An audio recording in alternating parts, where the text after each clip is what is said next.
je vais vous raconter une histoire et c'est pas de moi. Elle est de Eric, un chaman contemporain, c'est un folk Marshall. Peut-être que vous le connaissez, hein? Il anime les forges de Silva et c'est vraiment un chaman d'aujourd'hui, hein, comme je les aime.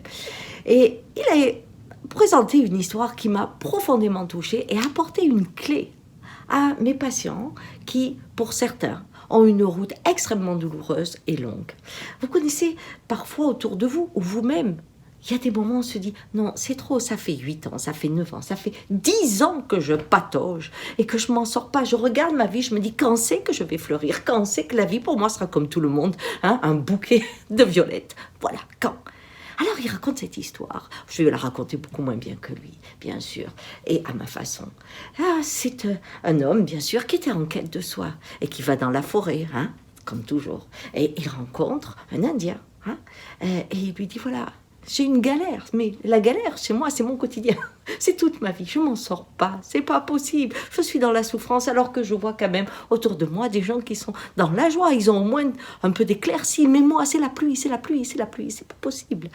Et alors, cet Indien lui dit, regarde, et il dit, il y a une fois, tu vois, cette fougère, bien cette fougère, un jour, je l'ai plantée. Et à côté, j'ai planté une graine de bambou. Alors, l'homme écoute, comprenant pas très très bien ce que quoi la fougère et le bambou vont pouvoir l'aider. Mais vous savez, chez les Indiens, hein, tout parle, même le végétal. Et donc, il lui dit, voilà, la première année, cette fougère est devenue déjà superbe. C'était pratiquement un joli bouquet. Et franchement, quand j'ai regardé le bambou, j'ai cru même qu'il n'arrivait pas à vivre et que je l'avais peut-être mal planté. Mais j'ai attendu, on sait jamais. Moi, je plante, la vie arrose, n'est-ce pas? Et dans la deuxième année, je continue, je regarde cette fougère. Elle grandit, je retourne et rien. Ah! Mais j'attends. La vie, c'est la vie. Troisième année, même chose. Et à côté de moi, mon collègue me dit, hey, ton bambou, là, je crois que tu le verras pas demain. Hein. Parce que là, c'est fini pour lui. Hein. Tu as planté une fougère, un bambou, bravo pour la fougère. Elle est énorme, elle a fait des petits, c'est une famille, elle envahit tout le monde. Hein. Mais alors, ton bambou, le pauvre, ton grand. Hein. Et je dis, attends, tu connais pas la fin de l'histoire. Peut-être que la vie a un autre plan. Et puis, si la vie veut ainsi, c'est ainsi. Et la cinquième année, on arrive. Mon collègue me dit, où est ton bambou? Et on lève les yeux. Et là, le bambou faisait 20 mètres. Waouh! 20 mètres. Alors le copain dit, mais attends, c'est pas le bambou. Ben si, c'est le même lieu, c'est la même fougère, c'est le même endroit. Que s'est-il passé?